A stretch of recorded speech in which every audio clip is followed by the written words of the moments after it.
전정을 하기 전에 우선 나무의 전체를 살핍니다. 이때 보는 것이 수세 판단입니다. 전정 시범을 보이는 전정 강사도 제일 먼저 던지는 질문이 바로 이 나무 수세가 어떻습니까? 입니다. 수세란 이름 그대로 나무의 세력을 말합니다. 아시다시피 나무는 영양 생장과 생식 생장을 함께 하면서 자람과 자손 퍼뜨림, 즉 열매 달기를 함께 해오고 있습니다.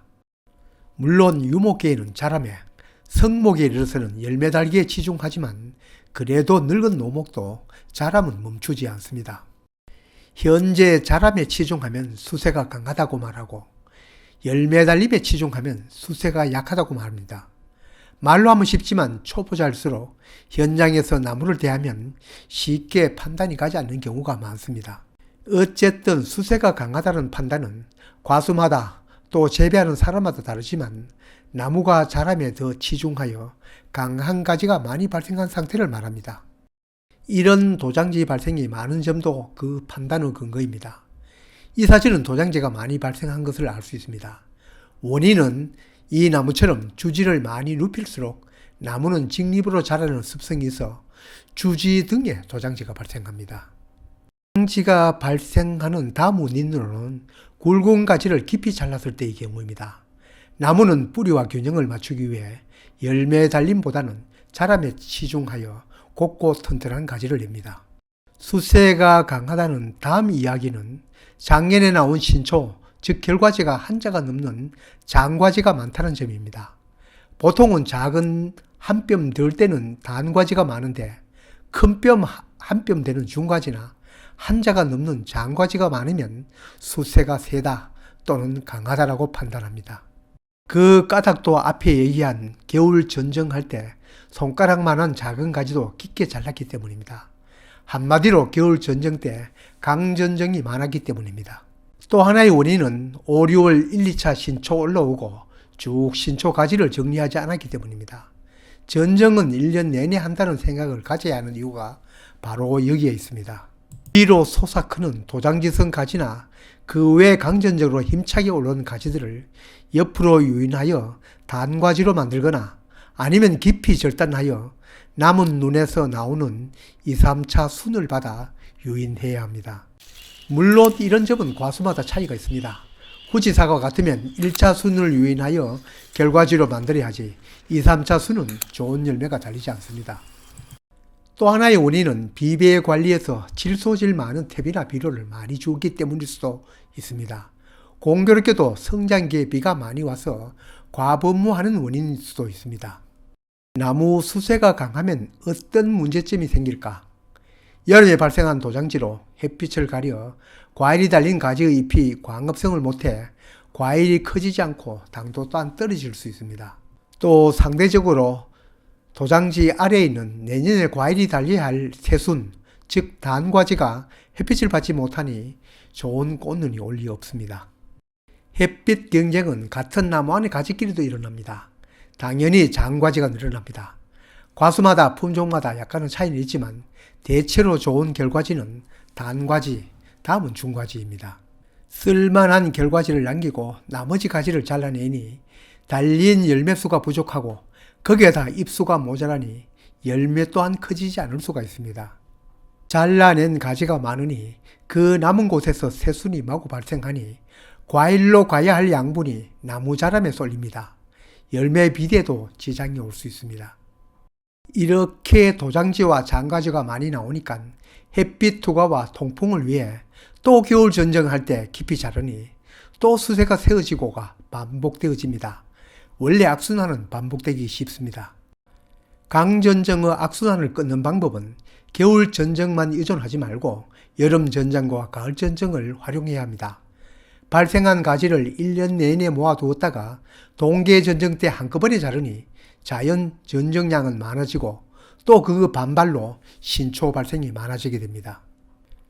보통 신초는 5월부터 올라오고 6월 하순에는 2차 신초가 발생합니다. 질소분 거름이 많으면 3차, 4차도 발생합니다. 신초가 처음 올라오면 눕혀 유인하거나 순을 비틀어 염지를 하거나 아니면 자르고 다시 신초를 받거나 달린 과일 비대에 필요한 엽수를 확보하면 솎아냅니다.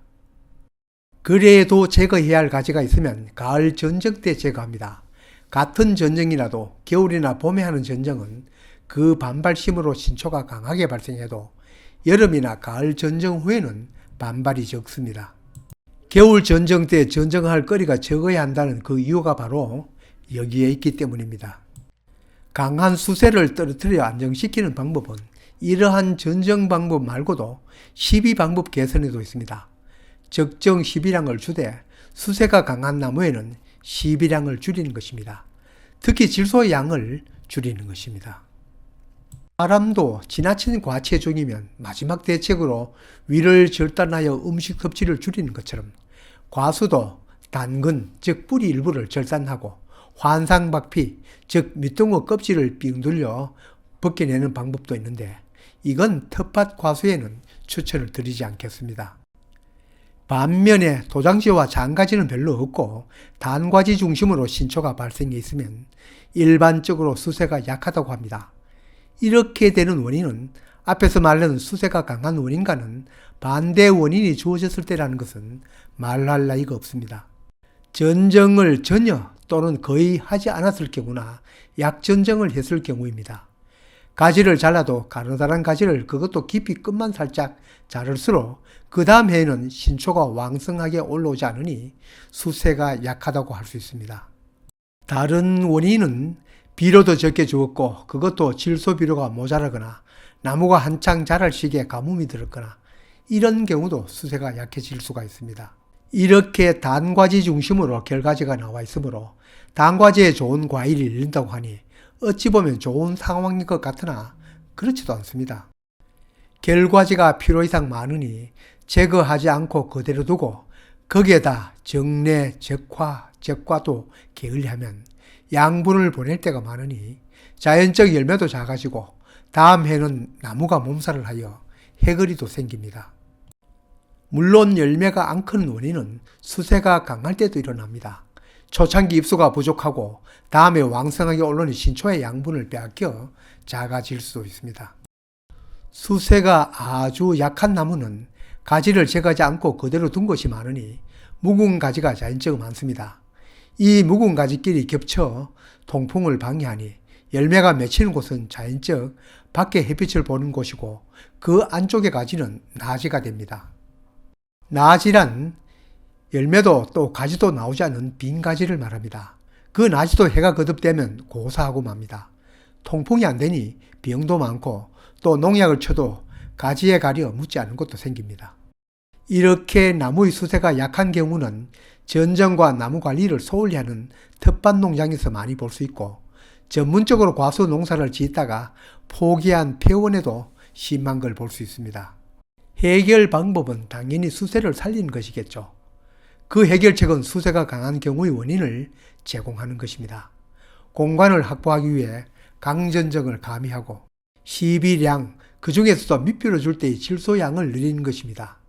주지처럼 세력을 더 키워야 하는 가지는 그 연장지를 더 들어주는 것도 잊지 말아야 합니다.